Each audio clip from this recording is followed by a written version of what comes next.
Hi, fourth graders. So today I believe is our second to last read aloud for the year. We're going to finish up Number the Stars, even though you're done with your own book club book, just because it's such a good book and you all deserve to hear the ending. I've seen that there are some parents that are listening with their kids too, and I love that. That makes me so happy that more than just the kids are getting to experience this book. So with that, we're going to get started today. We left off last time with Anne Marie on the path on her way to Uncle Henrik's boat because she realized that Ellen's dad had dropped a packet. We don't know what's in the packet, but it seemed really important. And so she stuck it in a basket, put some food on top, and she's on a path headed to take it to Uncle Henrik. She was thinking about Little Red Riding Hood while she was walking, just to jog your memory. So we will go back to our story now. We stopped around here. I might read a little bit of what I read last time, but that is okay. So, still, they were very dark, these woods. Anne Marie had never followed this path in the dark before. She had told her mother she would run, and she tried. Here the path turned. She knew the turning well, though it seemed different in the dark. If she turned to the left, it would take her to the road, out where it would be lighter, wider, more traveled, but more dangerous too. Someone could see her on the road. At this time of the dawn, other fishermen would be on the road, hurrying to their boats for the long day at sea, and there might be soldiers. She turned to the right and headed deeper into the woods. It was why Mama and Peter had needed to guide those who were strangers here, the Rosens and the others. A wrong turn would have taken them into danger. So Little Red Riding Hood carried the basket of food and hurried along through the woods. It was a lovely morning. The birds were singing. Little Red Riding Hood sang too as she walked. Sometimes she changed that part of the story, telling it to Kirsty. Sometimes it was raining or even snowing in the woods. Sometimes it was evening with long, frightening shadows so that Kirsty, listening, would snuggle closer and wrap her arms around Anne Marie. But now, telling it to herself, she wanted sunlight and birdsong.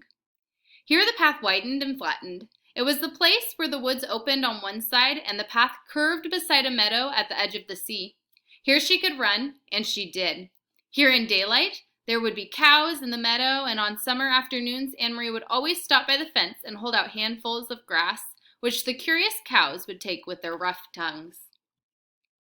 Here her mother had told her, Mama would always stop, too, as a child walking to school. Her dog, Trofast, would wriggle under the fence and run about in the meadow, barking excitedly, trying to chase the cows who always ignored him. The meadow was empty now and colorless in the half-light. She could hear the churning sea beyond and see the wash of daylight in the east over Sweden. She ran as fast as she could, searching with her eyes for the place ahead where the path would re-enter the woods in its final segment, which led to town. Here, the bushes were overgrown, and it was difficult to see the path here, but she found the entrance. Beside the high blueberry bushes, how often she had stopped here in late summer to pick a handful of the sweet berries. Her hands and mouth would be blue afterward. Mama always laughed when she came home. Now it was dark again, as the trees and bushes closed around her, and she had to move more slowly, though she tried to run. Anne Marie thought of Mama, her ankle so swollen and her face so pained. She hoped Mama had called the doctor by now. The local doctor was an old man, brisk and businesslike, though with kind eyes. He had come to the farmhouse several times during the summers of the past, his battered car noisy on the dirt road. He had come once when Kirsty, a tiny baby then, had been sick and wailing with an earache. And he had come when Lise had spilled hot grease, cooking breakfast, and burnt her hand. Anne Marie turned again as the path divided once more. The left fork would take her directly to the village. It was the way they had come from the train, and the way Mama had walked to school as a girl. But Anne Marie turned to the right, heading now toward the harbor side, where the fishing boats lay at anchor. She had often come this way before, too, sometimes at the end of the afternoon, to pick out the Ingeborg, Uncle Henrik's boat, from the many returning, and to watch him and his helpers unload the day's catch of slippery, shimmering herring, still flopping in their containers. Even now, with the boats in the harbor ahead, empty of fish, preparing to leave for the day's fishing, she could smell the oily, salty scent of herring, which always remained in the air here. It wasn't far now, and it was getting lighter. She ran almost as fast as she had ran at school in the Friday foot races, almost as fast as she had run down the Copenhagen sidewalk on the day that soldier had stopped her with his call of "Halt!" Anne Marie continued the story in her head. Suddenly, as Little Red Riding Hood walked through the woods, she heard a noise. She heard a rustling in the bushes. "A wolf," Kirsty would always say, shivering with fearful delight. "I know it's going to be a wolf." Anne-Marie always tried to prolong this part, build up the suspense, and tantalize her sister. She didn't know what it was. She stopped on the path and listened. Something was following her in the bushes. Little Red Riding Hood was very, very, very frightened.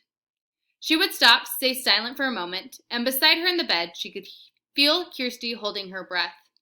Then Anne-Marie would go on in a low, dread-filled voice. She heard a growl. Anne-Marie stopped suddenly and stood on the path. There was a turn immediately ahead. Beyond it, she knew, as soon as she rounded the turn, she would see the landscape open to the sea. The woods would be behind her there, and ahead of her would be the harbor, the docks, and the countless fishing boats. Very soon it would be noisy there, with engines starting, fishermen calling to one another, and gulls crying. But she had heard something else. She heard bushes rustling ahead. She heard footsteps, and she was certain it was not her imagination. She heard a low growl. Cautiously, she took a step forward, and another. She approached the turn in the path, and the noises continued. Then they were there, in front of her. 4 armed soldiers. With them, straining at their taut leashes, were 2 large dogs, their eyes glittering, their lips curled. Right, that's the end of chapter 14. We'll move on to chapter 15. This one's called My Dogs Smell Meat. Anne-Marie's mind raced. She remembered what her mother had said. If anyone stops you, you must pretend to be nothing more than a silly little girl. She stared at the soldiers. She remembered how she had stared at the others, frightened, when they had stopped her on the street. Kirsty hadn't been frightened. Kirsty had been, well, nothing more than a silly little girl, angered because the soldier had touched her hair that afternoon. She had known nothing of danger, and the soldier had been amused by her. Anne-Marie willed herself, with all her being, to behave as Kirsty would. "Good morning," she said carefully to the soldiers. They looked at her up and down in silence. Both dogs were tense and alert. The 2 soldiers who held the leashes wore thick gloves. "What are you doing here?" one of them asked. Anne-Marie held out her basket with a thick loaf of bread visible. "My Uncle Henrik forgot his lunch, and I'm taking it to him. He's a fisherman." The soldiers were looking around. Their eyes glanced behind her and scanned the bushes on either side. "Are you alone?" one asked. Anne-Marie nodded. "Yes," she said. One of the dogs growled, but she noticed that both dogs were looking at the lunch basket. One soldier stepped forward. The other, and the 2 holding the dogs, remained where they were. "You came out before daybreak just to bring a lunch? Why doesn't your uncle eat fish?" What would Kirsty reply? Anne-Marie tried to giggle, the way her sister might.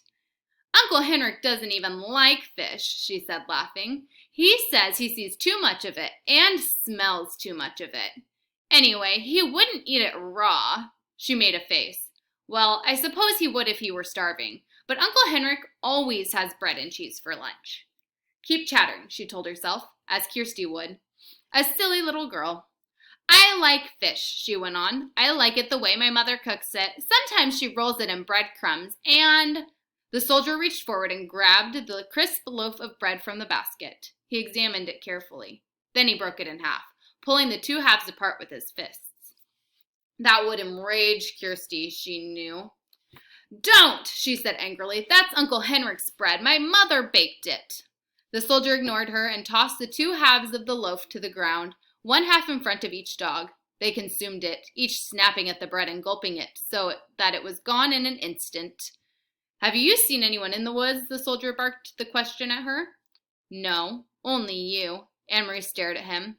"What are you doing in the woods anyway? You're making me late. Uncle Henrik's boat will leave before I get there with his lunch.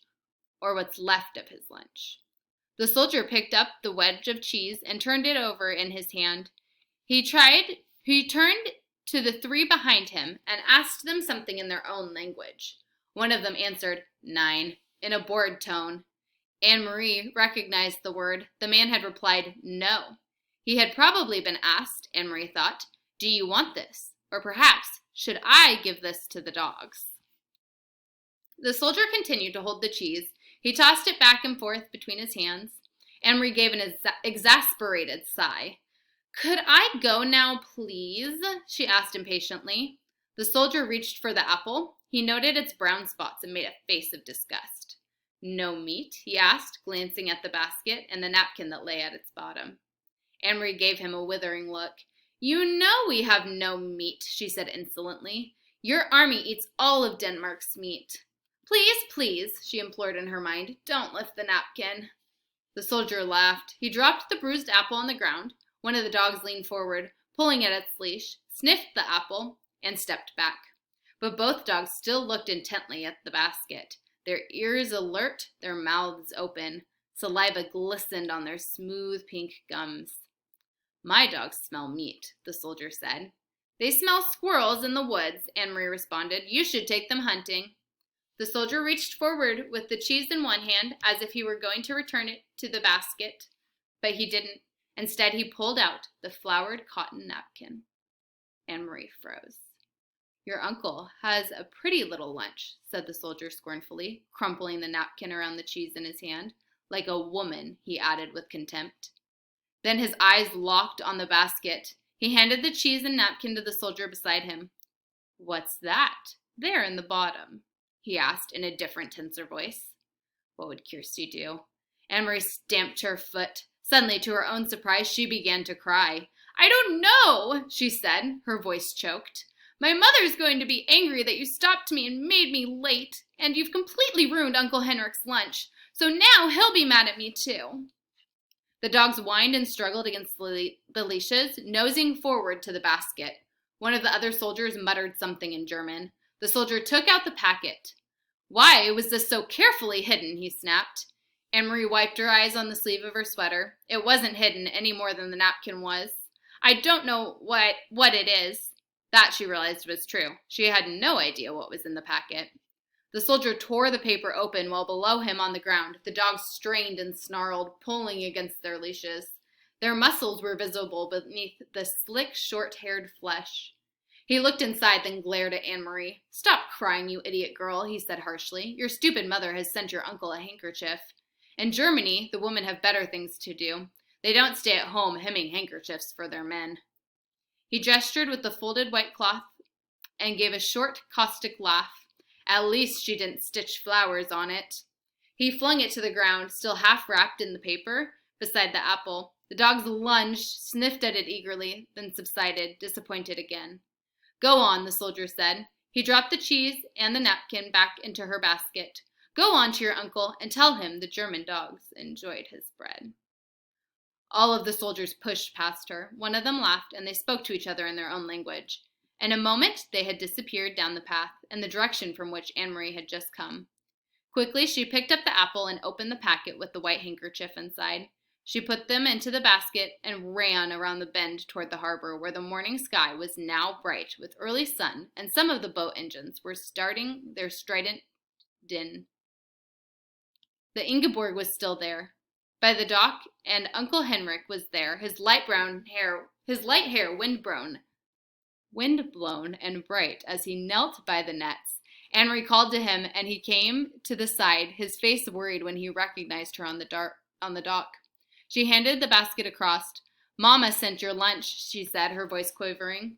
But soldiers stopped me, and they took your bread.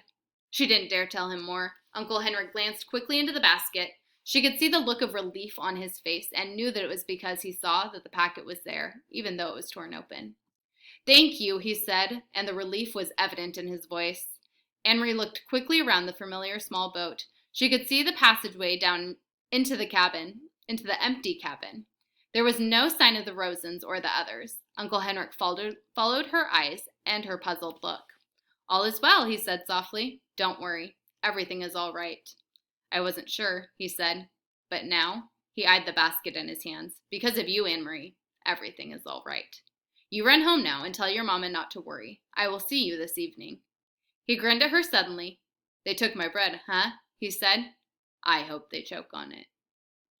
All right, and that's where we're going to stop today. I will see you on Thursday for the last and final read aloud of Number the Stars. I can't wait to finish the book.